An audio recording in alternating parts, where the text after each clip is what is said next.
The following episode was recorded in front of a live streaming audience on Saturday, May the 3rd, 2025. You know who you are? Steeven is my name. Even Steeven. Will you say something, Steeven? Steeven or else media. You're listening to the Superman Super Show, and this is bonus episode number 2, Brobdingnagian Blunders and Banter.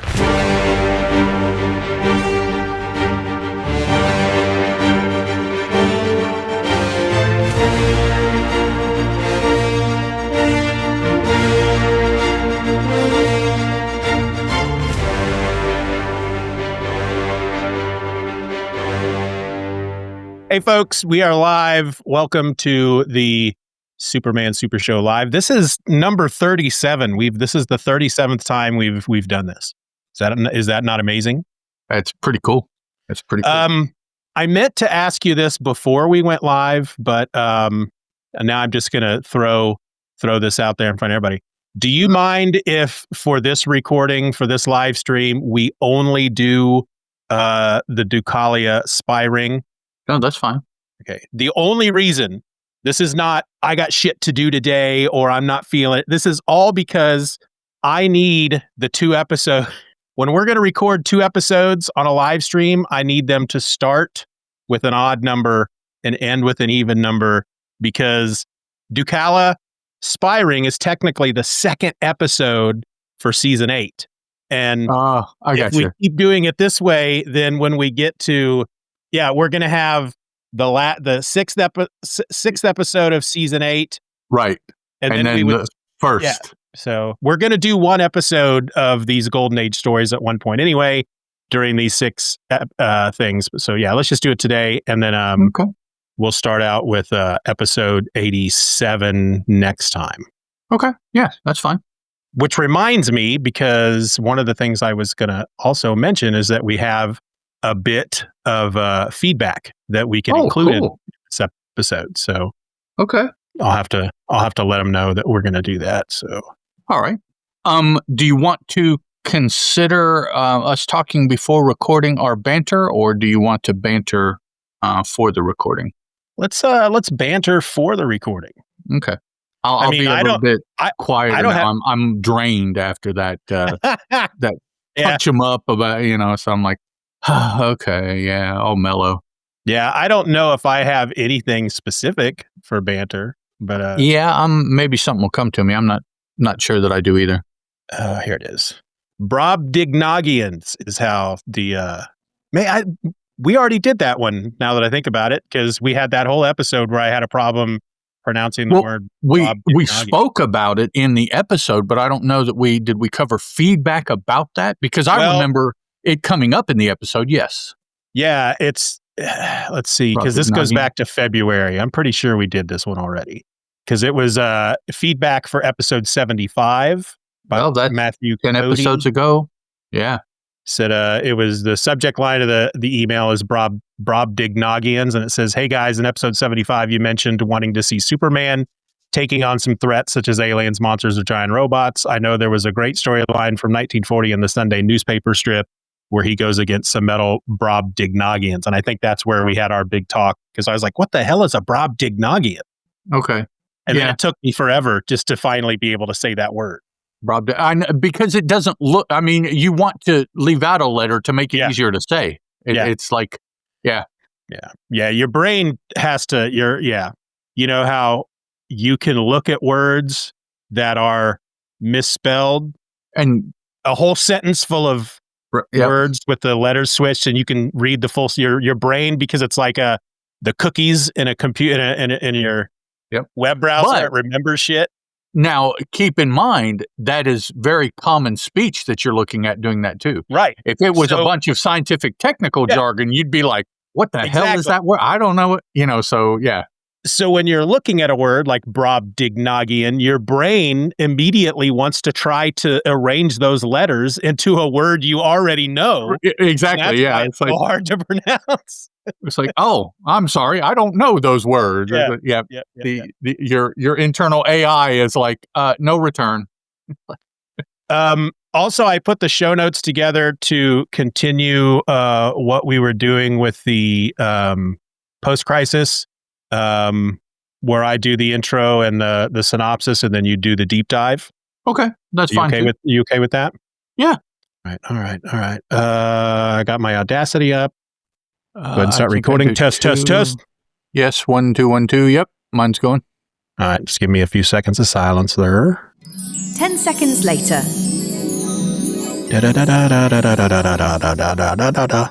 Oh, I will say I don't want to save this for the recording because by the time the recording comes out, we'll be done. But Parton and I are getting together on Thursday to start recording our 5 episodes about Proof. Excellent. So, are you doing it out so it can be watched, or are you doing? No, I don't think so. I don't think we're going to live stream it. Okay. I don't know. There's no reason why we can't.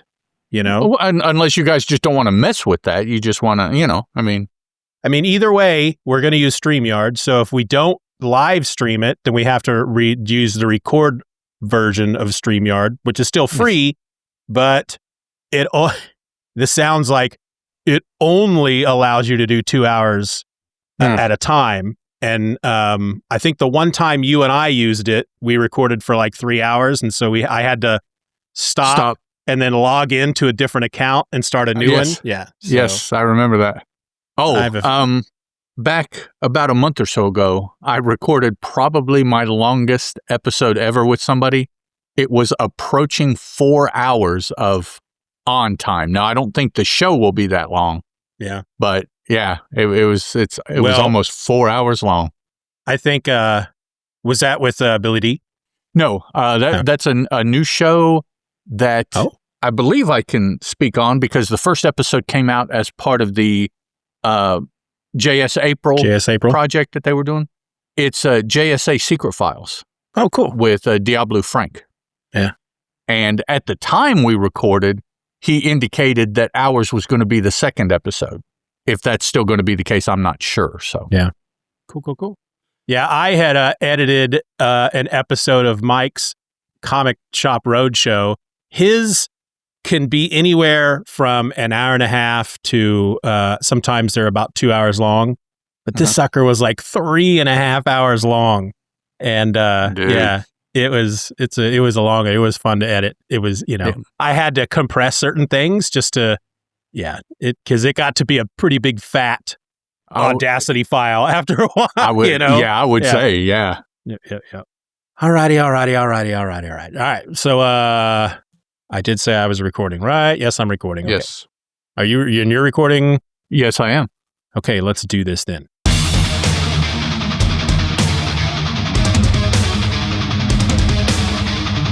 I've had a bit of a coughing chest thing, so if you see me go mute and then look like I'm trying to get all red and express my lungs through my mouth, don't worry about it. Okay.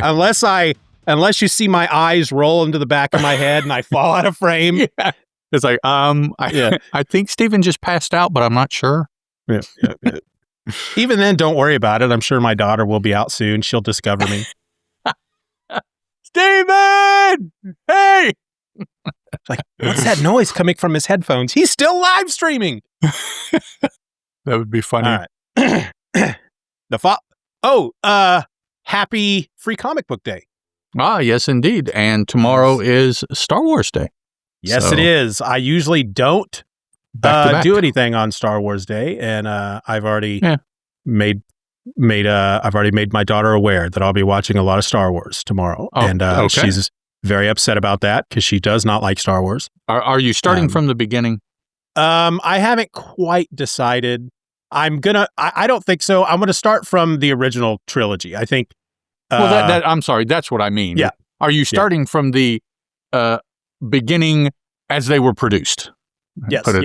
That's not. Yeah, I would love to do them as a timeline, because from what I understand, when this second season of Endor is over, the way that the season ends, it just leads directly into Rogue One. So which it should, according to what it is. Yeah. Right. And so I heard that and I'm like, well, then they should have, if they're going to do 3 if they are doing 3 episodes a week for the 3 weeks that it launched, it should have launched a week earlier so that all 6 episodes would be out, or all 9 episodes for tomorrow. So those big nerds like me can sit down with, I mean, at this point you could sit down on Disney Plus. They have, a whole timeline in there. So you just start with the Acolyte and then go into the prequels, and then that goes, it's just boom. But you should have finished the show. You should have marathoned Rogue One and on Star Wars Day, and then But I watched Rogue One last night, so I enjoyed the movie. I really enjoyed it. I thought it was, to me, it had a feeling more of the original trilogy than a lot of that stuff that came after it. Yeah. So I really enjoyed it. Yeah, a lot of people think it's too dark. It's more down to earth. It's got because everybody dies. Spoilers. Everybody dies by the end. I mean, it's not something that we like to think about, but it's a freaking revolution. I mean, oh my God. And that is absolutely what happens. The Darth Vader scene at the end of that, where they board, because that one, practically Rogue One, leads right into Star Wars: A New Hope, because it ends. They've transmitted the data plans. There's the big rebel cruiser, and Darth Vader boards the cruiser, and in the launch bay of the cruiser is the smaller ship that Princess Leia escapes in, and that's what we see at the beginning. But see, he gets onto the big cruiser, and there's this hallway, and he is just killing some rebel soldiers. I mean, it's like the first time, really, that you've seen Darth Vader do Darth Vader. Do the kind of things that everybody else knows that he has done. That's why they're so afraid of him. We never really see it. Yeah. We see a little bit of it in those first 3 movies, but he's like, man, he just, it's such a great scene because it's this dark hallway and they can hear that something outside's happened, and all these soldiers are they look to the end of the hallway where these lights have gone out and there's some smoke and it's just really dark. And then they just hear this. There you go. Yep. And they're like, what is that? And then suddenly his lightsaber goes, and the light around him is just red and smoky, and you're just like, oh shit. And he just proceeds to fuck them up, man. He just, it's great. And but I watched that last night, so I think tomorrow I'll just get up and start watching A New Hope and just amen. Yeah, just start from the beginning. Sir Alec Guinness and These Are Not the Droids You're Looking For, and hell yeah. I as far as the Star Wars movies, I like them all. I've watched them all many times. Solo, the prequels, the sequels. I've watched them all many times. The original trilogy, of course, is always my favorite. And I like Return of the Jedi. It's not my favorite of the 3 of the original trilogy. Right. And that's fine. What was I watching? Oh, it was my daughter's been watching Family Guy, so we've been we, of course, catch the 3 Star Wars episodes, and man, the one they do about Return of the Jedi is just they're just mean about Return of the Jedi. There's a point in that episode where Peter, playing Han Solo, just starts. He's getting ready to murder these Imperial officers, and he's making them dig their own graves because he's like, this movie needs some darkness. There's too many Muppets. I'm sick of these teddy bears. Dig your own graves. It's funny. And as much money as a thing as Star Wars has become in our pop culture zeitgeist, it was a B movie that had no chance. And to save it, they hired Sir Alec Guinness to be in the to try to save it, to try to do something with this movie. Where it started from, if you know about that, and then looking at it now, it's like that to me is as much an example of the American dream as anything I have ever seen, as far as I want to make movies. Now, he was coming off a pretty decent movie, American Graffiti, that didn't do badly, but this was, it had never been done before. It was a Western take on sci-fi. It just, it was not supposed to work. It was not going to do anything. He just tried it. It was in his head, and it's this thing now. He made probably hundreds of millions when he sold it to Disney. It's just an amazing franchise. There's a couple of really good podcasts that are they're limited series podcasts that just talk about basically Star Wars and how it got made. One of them is called, that's what I was looking for, Inside Star Wars, but unfortunately it's on the Wondery podcast channel, and currently you have to be a member of Wondery Plus to listen to it. Wow. But if you want to, you can, I think, like most of these places, you can do a free trial and then just listen to all the episodes. The other one is just called Blockbuster, and it's I can't remember if they made a season 2, but season 1 is the making of Star Wars, and it's just really some interesting stuff about how George Lucas, he filmed everything. He put like a rough cut of the movie together without any of the special effects and junk, and he screened it in his home for all his, Francis Ford Coppola and Steven Spielberg, and who's the other guy, the all his contemporaries. Yeah, and all of them were like, "What the fuck is this? Are you crazy? This is terrible. Don't do this. This movie is horrible." I think Steven Spielberg was the only one that was like, "George, you're onto something. Keep doing this. This is great." But you think about it, Francis Ford Coppola's brain works in a completely different way from that. His movies are not like his. Steven Spielberg, on the other hand, it's like, well, their vision is kind of simpatico if you look at what they've done. So it's like that kind of makes sense that Coppola would be like, oh, this is, we understand, Francis. You make your movies and they're good. Yeah. These are different. Yeah, and both of the podcasts and a couple of books I've read have basically said the same thing, which is the movie really didn't come together and become the amazing thing it was. Well, first of all, his wife is the one that did the edit on it, which was a big deal for George didn't like people editing, but his wife was the one that did the final edit. And then it was John Williams and his music that really just put it all together. It's like, I guess when he finished it, everything was done. There's no music. You watch it, you're like, okay, it's a good, I guess. But you get the music in there and it's just takes that up a level. And he was, of course, recommended by Spielberg to George Lucas because Spielberg had used him on Jaws. And it was almost like the same thing. It's like Jaws for Spielberg didn't truly come together until he heard John Williams' score. And he was just like, oh my God, this Johnny Williams, as they call him back then. the little Johnny Williams. All right. I was going to at one point stop our Star Wars discussion and say, let's get this episode started and we'll get back to Star Wars in the episode. But at the same time, I think it would be kind of fun at some point for me to go through these live episodes and pick out stuff like this. Cut it and put it together.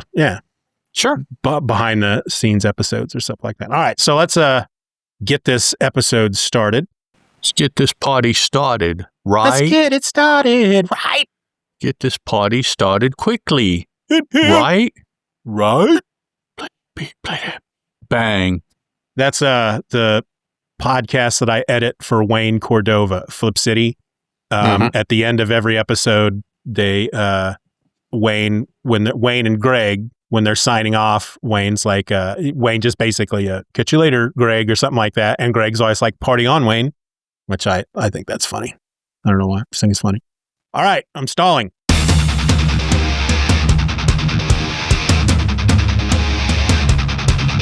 You know what I didn't talk about during frickin' do you have Apple TV Plus? No. Well, you should get it for a bit because not only is Ted Lasso on there, which is one of the best shows ever. It doesn't interest me. We finished watching Mythic Quest, which is a 4-season show on there about a video game company. It's very funny, very good. The guy, have you ever watched It's Always Sunny in Philadelphia? Nope, doesn't interest me either. Two of the guys from that created this show. One of them is in it. It's just really good because two of the main people, like he's like this super rich creative force behind. He's the guy that created the game Mythic Quest, which is basically a fictional version of like World of Warcraft. Right. It's this hugely popular online multiplayer role-playing thing, right? Right. And the guy who created it is now super rich, and he's obviously on the spectrum. He's really good at coming up with creative things, but he doesn't know how to build anything, and so he's got a partner that does all the coding and stuff. But he's super rich. He's super out of touch with every normal thing that happens with anybody who's normal. It's a really good show, very funny, and it's got Abed from Community in it, and we love him. So I find comedy shows difficult because for me, an episode, 30 minutes or an hour, whatever it's going to be, will have about 15 to 20 seconds of what I find actually funny, and the rest I find not. And so I'm like, well, if that's the case, then let me watch something that is not funny. That way I don't have to worry about it not succeeding. And this is one of those, like I think it's officially designated as a comedy because it is about 30 minutes. They're about 28 to 32 minute long episodes. It's one of those one camera shows. So it's, it's not filmed in front of a live. And so it's really more of a dramedy, so there's the story is good enough. It doesn't have to be funny is the thing. The stuff that's funny just adds to what is a good story about these people working in a, for a video game company and trying to continue to make money off of something that's already been released and how they can, monetize stuff. And it's really fun. It's a fun show. But I will keep that in mind. The main part of it that's the most fun though is just the creatives who are, are always at each other's throats and all that stuff.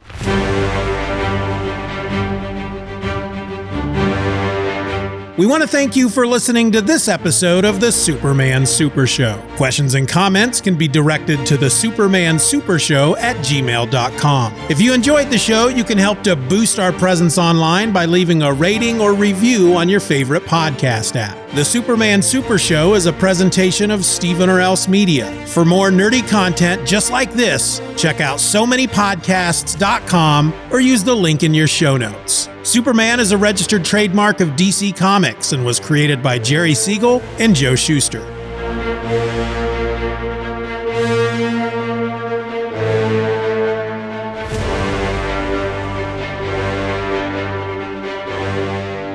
Superman is a copyrighted feature appearing in Action Comics magazine. Oh, but wait, there's Superman. He'll save us. Superman! Superman! Wait, where are you going? Oh, to hell with him. We'll have to deal with these marauders ourselves.